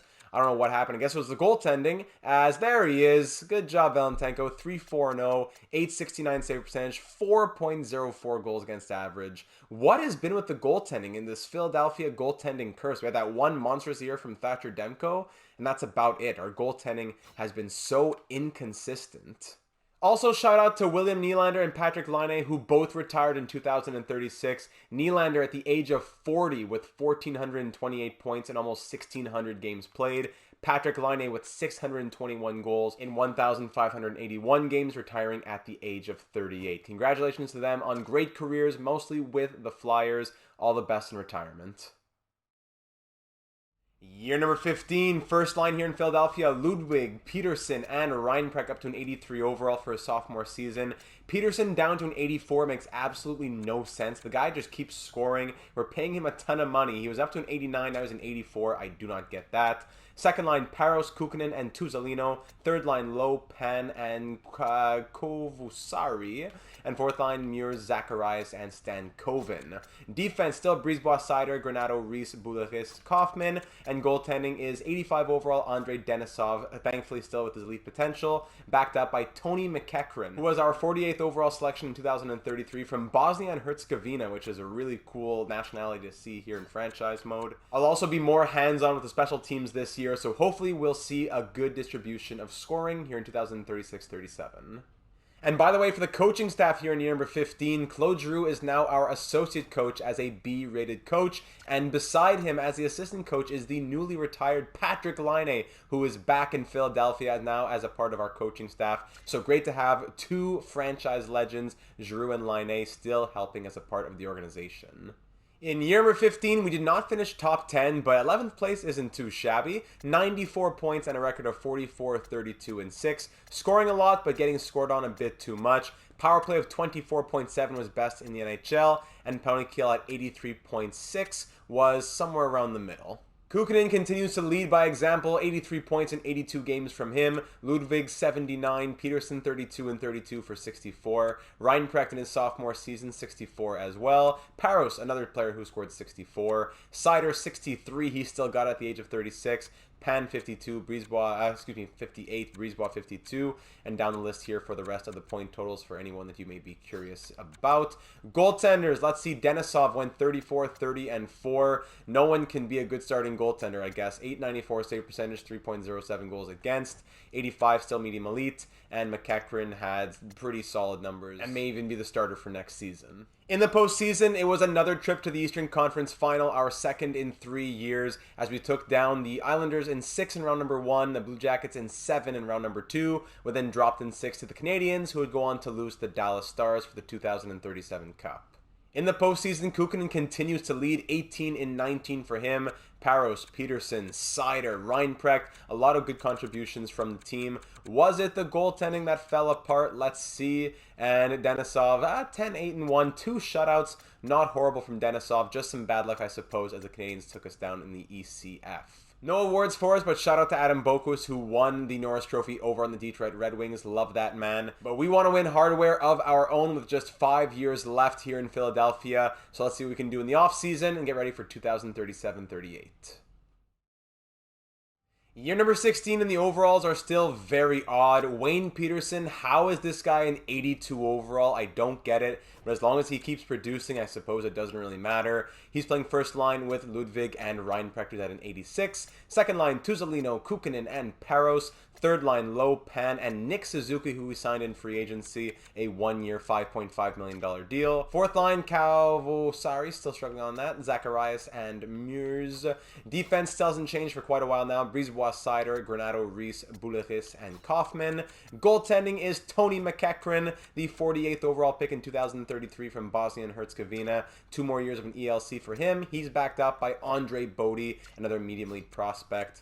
And this will be a very interesting season. Can Wayne Peterson do it as an 82? Kukkonen, 87 overall, but our highest rated center. Maybe we'll change things up moving forward. Not sure. But that first line has been doing well, so let's see how they continue to roll here in 2037-38. Also, keep an eye this season on the all-time Flyers goal record, as Wayne Peterson is just 19 goals away from tying it and 20 away from breaking it. May very well happen this season. Also, shout out to Moritz Seider, who is now going to be in his 15th season as a Flyer. In year number 16, we made it back to the top 10 teams in the league. The top 6 were all from the Eastern Conference. Very interesting. The first Western Conference team was 7th best. The Flyers, we finished 48, 31, and 3 for 6th best in the league, scoring 3.59, allowing 3.05. Power play was 17.4%, one of our lower in recent history. And our penalty kill was at 81.5. Also, yeah, one of the worst in the league. Not a great year for the special teams.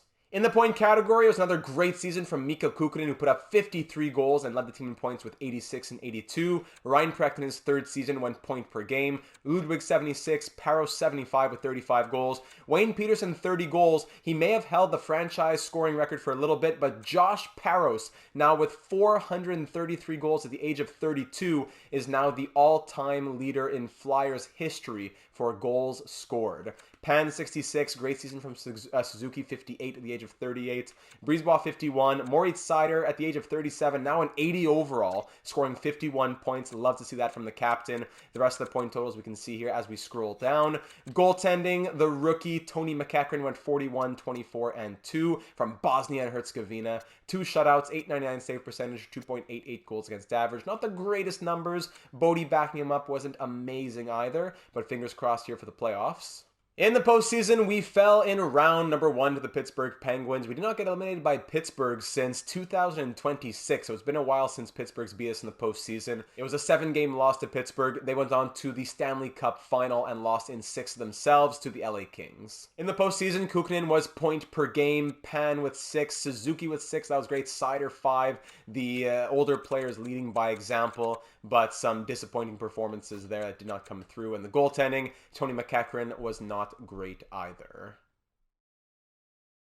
Year number 17, and the weird overalls are still going on here. Josh Paros, I don't get how this guy is an 83 overall with his ice time and his performances. The game really gets weird into the deeper years, but first line, we're going to go Paros, Peterson, and Reinprecht, giving them the +5. Second line, Pan, Kukkonen, and Ludwig. Third line, Tuzolino, Suzuki, who's back, and Samson. Fourth line, Kovusari, Zacharias, and Parks. Defense, we're going to try Brisebois and Reese this season, but they're both offensive defensemen, gives it a -2. Not ideal, but Moritz Seider is now a 78 overall at 37 years of age. Let the poor guy breathe. Give him some second pair minutes. Still special teams, but a little less ice time for Moritz Seider, playing with Logan Bouleris.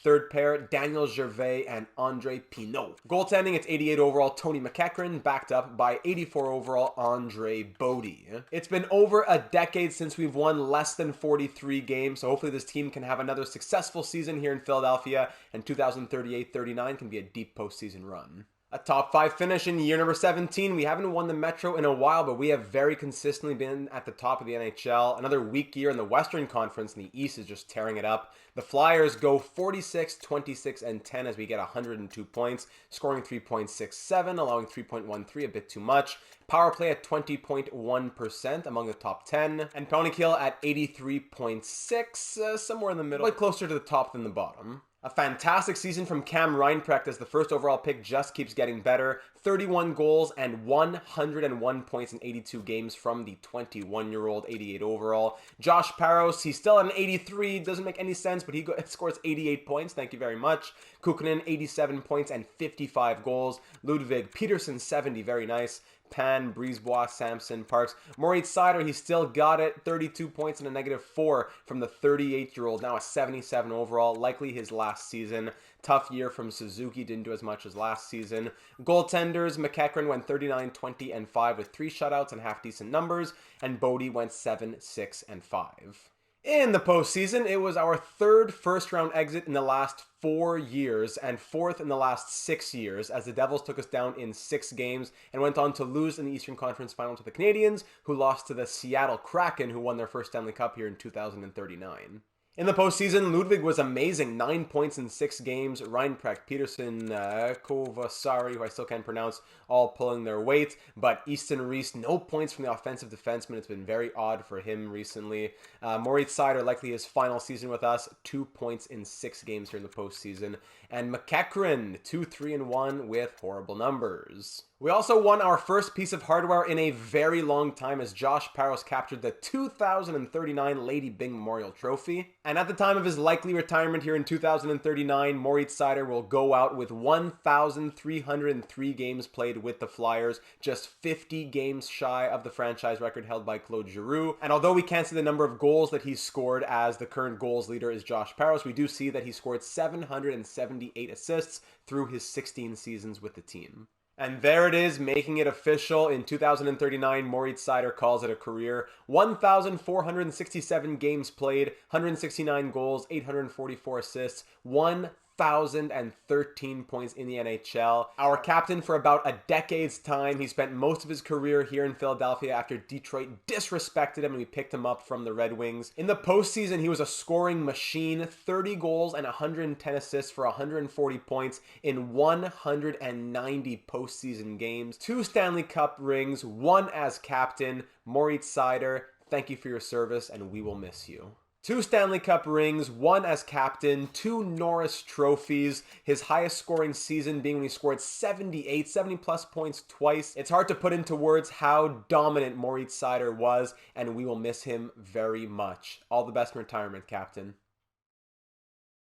Year number 18, and we have Parros, Peterson, and Reinprecht on the top line with a +5. Love to see that. Tuzolino, Kukkonen, and Ludwig on the second line. Akeson, Pan, and Julien on the third. Players that we've seen in our franchise mode before. Julien was a player in the 2028 draft. Akeson was a player in the 2024 draft. Players we've seen before, we've been thinking about. Now they've made their way to Philadelphia. Fourth line, Kalfusari, Zacharias, who's been a fourth line fixture, and Earl Sampson. Defense, Brisebois, Reese, now in the post-Seider era.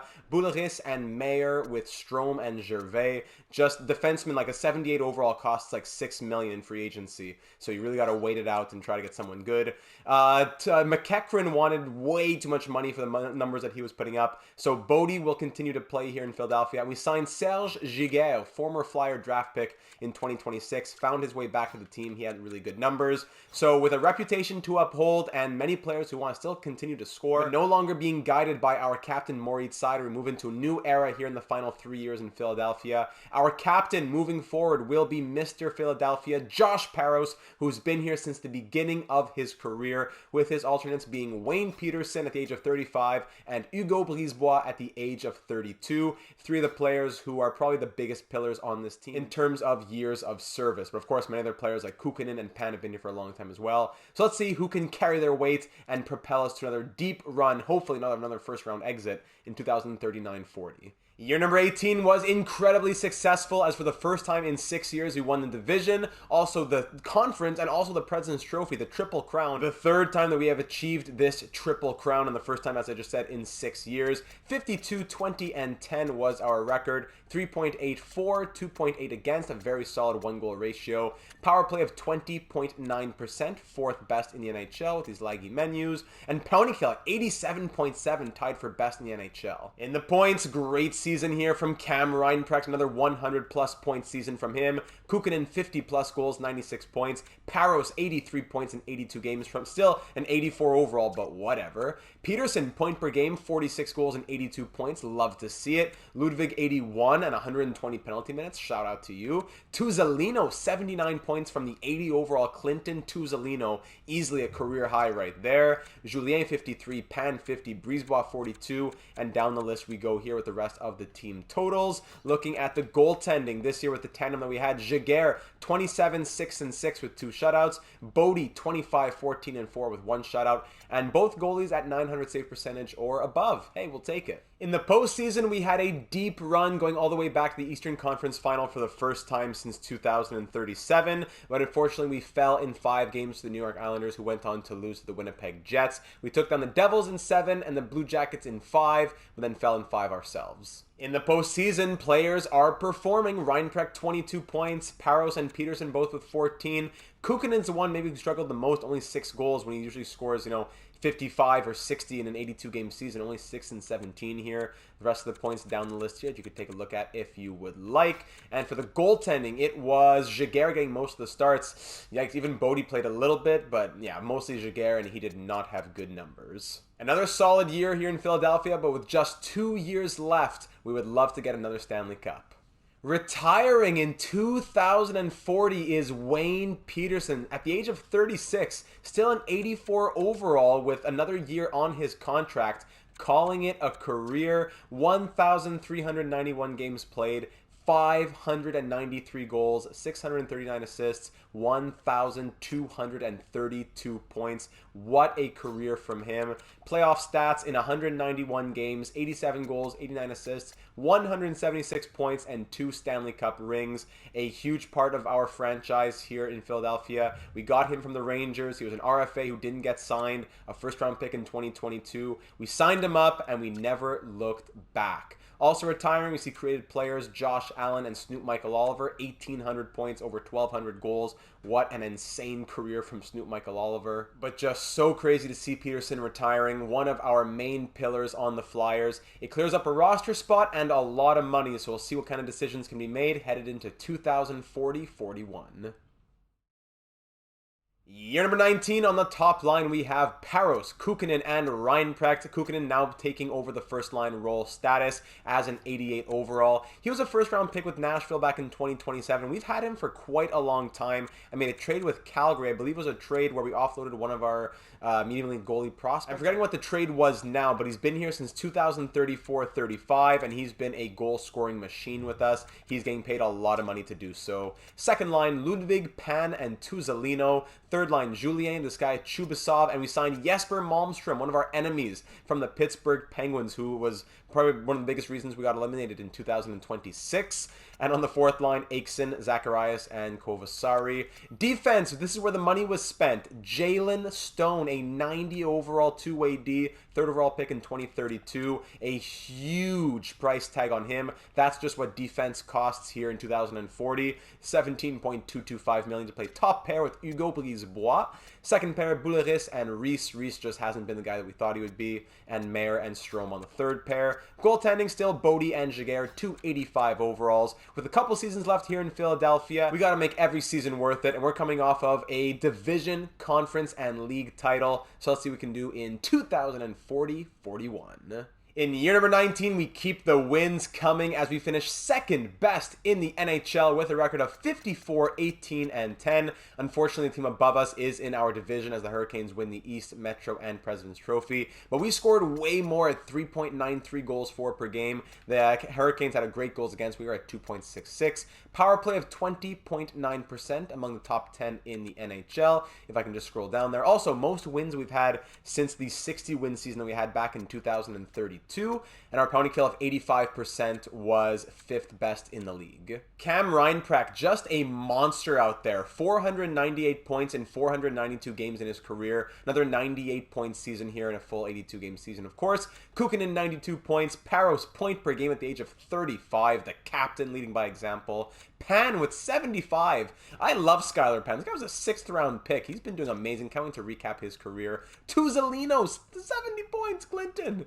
Ludwig, 66. Julien, 55. Malmstrom, 32 goals, 53 points. Stone, his first season, 53 points. Down the list we go. Hugo Brisebois with 39. Goaltenders, we see Bodie had more of the starts this season. 39, 14, and 6 with 4 shutouts. And Giguère went 15, 4, and 4. In the postseason, however, it was more more heartbreak, as in back-to-back years now, and the fourth time in 7 years, we lose in the Eastern Conference Final. We swept through the Rangers, we swept through the Islanders, but then we lost in 7 to the Lightning, who they themselves had swept through rounds 1 and 2, and the Lightning went on to win the Cup in 5, so we definitely gave them the hardest time. The East was stronger, and the winner of the Eastern Conference Final was going to take the Cup, and that's exactly what happened. The postseason scoring was there. Reinprecht, Paros, Kukkonen, Stone, Julien, all the way down the list. The scoring was there for us. And the goaltending was pretty solid as well. Yeah, not too shabby. Could have been a bit better, but Bodie held his own. With so much regular season and even postseason success over the last 19 years, we have 2 Stanley Cups, 3 Stanley Cup Finals appearances, a lot of Eastern Conference Final appearances. We're headed into year number 20, and we got to leave it all out on the ice. And in the 2041 draft, the Florida Panthers were happy to trade their first overall pick. There hasn't been a pick up for grabs since we got Reinprecht at first overall. I haven't been trying to cheese any trades, but if a team wants to trade the pick, here are some prospects that we aren't going to use. Here are a couple picks. Let's make it happen. Plus, we need a first-line centerman for the future, or at least a center prospect in our system. Marvin Staios from the Barrie Colts of the OHL, NHL ready, similar to Mikko Koivu. Welcome to Philadelphia. Bello, 17 years of age, 82 overall, medium elite sniper centerman who has 5-star shooting and would be the future of this team moving forward, but can already make the team out of camp headed into year number 20. Showtime in year number 20. Great line chemistry this season. Paros, Kukkonen, and Reinprecht +3 on the first line. Tuzolino with newly drafted first overall pick Marvin Staios and Ludwig on the second. Third line, Jesper Malmstrom with Pan and Chubasov. Fourth line, Kovasari, Nurminen, and this guy Madsen, some names you may not be as familiar with. Defense, Brisebois with Stone. Brisebois now 34 years of age, with Boudreau and Reese, and then Mayer and Ottoson, an offensive defenseman on the third pair. Goalies, Tony McEachran, who I left as an RFA for the last 2 years because I was disgusted with his contract demands, is now a 90 overall and only wanted $1.2 million for 1 year. So I said, you know what? We can go 85-83, or we can go 90-83. So let's try that. Jaguar wasn't 85. He dropped down to an 83. I didn't know he would do that. So this season, we're going to go McEachran. He's back. He's a 90 overall. He wasn't great, but hey, come on. 90 overall. He has to be a half-decent goalie. Backed up by Jaguar at an 83. This is our last chance, ladies and gentlemen. We've had a lot of success here in Philadelphia, but we'd love to close out our 20 years with the Stanley Cup. So let's see what happens here in 2041-42. Our final year in Philadelphia was tied for our best season in franchise history. The exact same 60-19-3 record that we had back in year number 10. 123 points, sitting atop the NHL. Another Metro, East, and President's Trophy Triple Crown. An incredible feat to have accomplished, and it is also the 17th consecutive year that we've made the postseason, and 19th out of the 20 years that we've had here in Philadelphia. Even if it's no Stanley Cup, it has been a great ride with the team. 3.98 goals for, 2.71 against, power play of 23.2, which was third best in the league, and penalty kill of 84%, which was closer to the top than the bottom. What a season for our forwards. Reinprecht, 113 points, new career high. Kukkonen, another new career high, 104 points from him. Paros, 97 points from our 36-year-old captain. Ludwig, 76. Tuzolino, 68. Stone, 62. Pan. Staios, rookie season, 36 goals. Malmstrom, Chubasov. Hugo Brisebois still got it, 33 points all the way down the list here. Goaltending, McEachran, hey, you know what, buddy? Not bad. 46, 12, and 3. 3 shutouts. 909 save percentage. 2.57 goals against average. Hopefully, you can keep it up and be even better in the 2042 postseason. And in the postseason, we are currently on the brink of the Stanley Cup. We took down the Devils in 6 games in round number 1, a 7-game thriller with the Hurricanes in game 7 where we won by 1 goal, a 5-game series against the Rangers, one of our rivals in the Eastern Conference Final, and now here we are against the San Jose Sharks in the Stanley Cup Final, up 3 games to 1. So hopefully I'm not jinxing anything as we head to the Wells Fargo Center to try and end it. First period 1-1, second period 4-2 Philly. We're up by 2, headed into the third. Power play early on, killed off by the Sharks. 5 minutes in, another power play opportunity for the Flyers. It's an extended one, once again killed off by the Sharks, and they score to make it a 4-3 game. Power play Philly once more, still not converting. 5 minutes to go now, up by 1 on the brink of a Stanley Cup championship. We gotta hop in. Barros makes it 5-3 with just seconds left. With just 16 seconds to go, the captain puts us up by 2 to solidify the championship. What a run this has been. It is our third Stanley Cup in 20 years with the Flyers. A lot of players, some of the players, not a lot of them, but some of them have been here through it all. Another ring for Brisebois, for Parros. Almost getting everything there. And that is it, ladies and gentlemen. Your 2042 Stanley Cup champions, the Philadelphia Flyers. Oh my goodness, look at that beard on, 35, 36-year-old Josh Parros. Kind of a passing of the torch here, as very poetic, as the Sharks may be the team that we take over first at NHL 23, depending on the results of the poll, as I'll remind you at the end of this episode. Stanley Cups in 2027, 2031, and now 2042. Handshake line here between the Sharks and the Flyers. We had some great players who've been here for so long, like Penn. Reese has been here for a while. You know what? 2 gray-haired beauties. Look at that.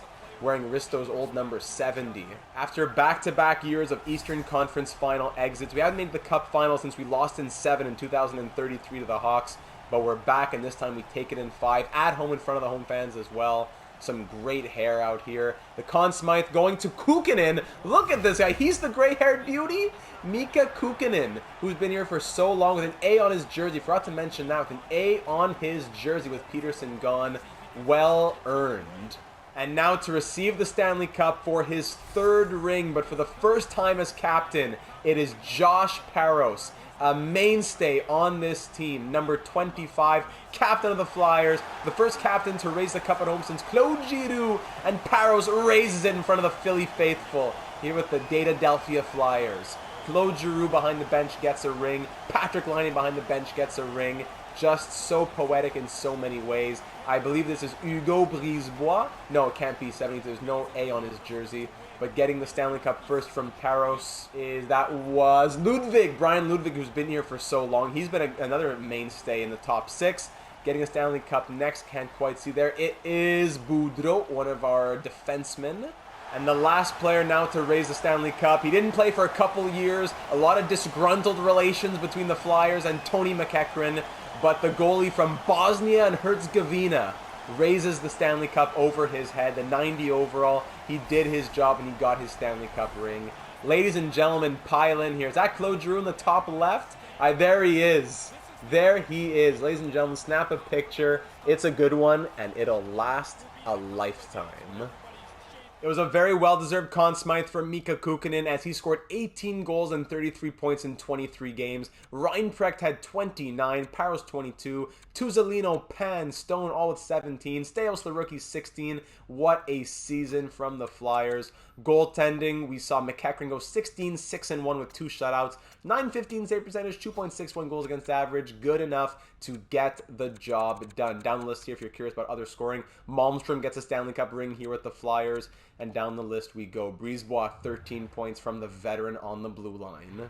Closing it out with the awards, of course, Kukkonen won the Conn Smythe, but also winning hardware was Josh Parros, winning his 2nd Lady Byng Memorial Trophy, and also his 2nd in the last 4 years. No player retirements in 2042, but our head coach at the age of, I think, 68 or 69 decided to retire with all those Stanley Cup rings. So although we're stopping here at year number 20, Claude Giroux being promoted to our NHL head coach in 2042. Everything coming full circle, an A-rated head coach, his associate Patrick Laine. It's just, what a match, what a story, so poetic and just beautiful. So there you have it, ladies and gentlemen, 20 years in Philadelphia, all said and done. Let's just look at a few more stats from players that we'd want to see career totals for. We can't see everyone's totals for just with Philadelphia, unfortunately. It'd be a bit too hard to do all those calculations. But we do know that Cam Reinprecht, our first overall pick in 2035, he ended up scoring 200 127 goals and 611 points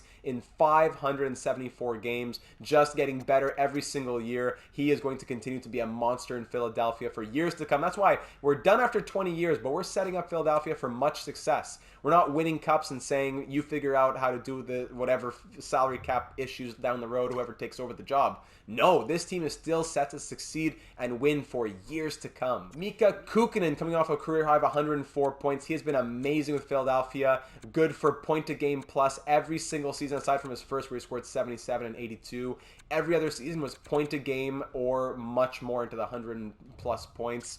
We also see Josh Parros at the age of 36. He's still got more to give. Few more seasons in him, but we will end right here after he has played 1,394 games, all with the Flyers, 579 goals, 647 assists, and 1,226 points. In the postseason, 89 goals and 182 points in 228 games. Ludwig has been a great piece for us. Clinton Tuzolino, 2030 second-round pick, 656 games, 441 points. Last 3 years especially have been amazing. Stone's been great. Skylar Pan, I love this man so much. A 6th-round pick in 2025, 164th overall, ends up becoming a mainstay in Philadelphia, scoring like 50 to 70 plus points a season, 984 games played, 209 goals, 541 assists, and 750 points, with over 1,000 penalty minutes to boot. Playoff stats, 123 points in 176 games. What a gem of a selection in the draft. Steos, Chubasov, Reese, we drafted him, he was 3rd overall pick in 2030, never became what we thought he would be, but still 326 points in 902 games as a plus 214 with a plus 54 this last season. Hugo Brisebois, the 4th overall pick in 2025. Our pillar on the blue line with Moritz Seider. He goes out with 730 points in 1,386 games, a plus 387 to boot. In the postseason, 111 points in 223 games. Well done on a great career to Hugo Brisebois with still more to come. Boudreau, Ottoson, I don't think there's anyone else we really want to look at too much there. And goaltending, we know that McEachran carried us a little bit, did well, but I don't think there's anyone else that we really got to look at. Last thing to look at before we get into the franchise team stats, Josh Parros at the end of 20 years is the all-time leader in points with 1,226, the most in Philadelphia Flyers history. Hugo Brisebois was headed into year number 18. He may have broken Claude Giroux's record very soon. The 852 assists of Bobby Clarke. Josh Parros is the closest, still about 200 away though. He has the most games played as a Flyer in Flyers history as well, with 1,394. Penalty minutes, Skylar Pan still 810 away from Rick Tocchet. And for goals, Josh Parros, the all-time leader at 579. Man, Josh Parros, what a guy. Those are the career stats. In a single season, none of those records that were there to begin got broken. Rookie records, none were broken. And single game records, none of those were broken either. Moving now to the awards that were won during our time in Philadelphia, we see that one Frank J. Selke trophy was won by Wayne Peterson in 2034. 2 Lady Bings from the eventual captain Josh Parros in 2039 and 42. Only 1 Vezina. I think the goaltending was the biggest surprise here in the series. It was very hard to find consistent goaltending. Thatcher Demko winning the 2028 Vezina. A couple of Jennings as well. Lebedev and Klefbom in 2032. Lebedev and Valentenko in 2034. Lebedev, Klefbom, Valentenko, none of these guys really lasted, but good enough performances in those seasons.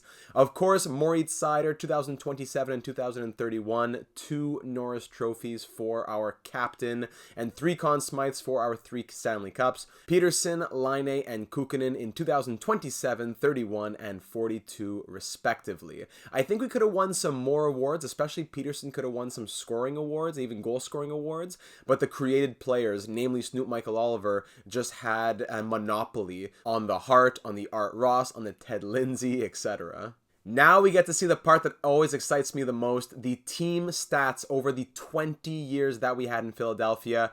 In our record as a general manager for 7 seasons, we had a rougher start, obviously, taking over a team that wasn't as complete. Our regular season record over 7 years was 327, 207, and 40, which is good enough for a season average of 47, 29, and 6. Very respectable. 3 division titles in those 7 years. No conference titles, no President's trophies, but 6 playoff appearances out of a possible 7 years. Tough playoff record at 40 and 36, but we did capture that 1 Stanley Cup. In our next 13 years as president of Hockey Ops, we went 665, 313, and 88. Average record of 51, 24, and 7. 4 more wins per season. 6 Metropolitan titles. 5 Eastern Conference titles, and 4 President's trophies in those 13 years. We went 13 for 13 on playoff appearances, 105 and 76 in the playoffs, and 2 Stanley Cup titles. So bringing everything together for the 20 years in Philadelphia, our record was 992 wins, 520 losses, and 128 overtime or shootout losses, giving us an average record of 50 wins per season, 50, 26, and 6, 9 Metropolitan titles in 20 years, 5 Eastern Conference titles, 4 President's trophies, making the postseason 19 out of 20 times, plus 17 times consecutively, a playoff record of 145 and 112, and 3 Stanley Cup titles in those 20 years. Also, our best franchise record, we went 60, 19, and 3 twice over the 20 years.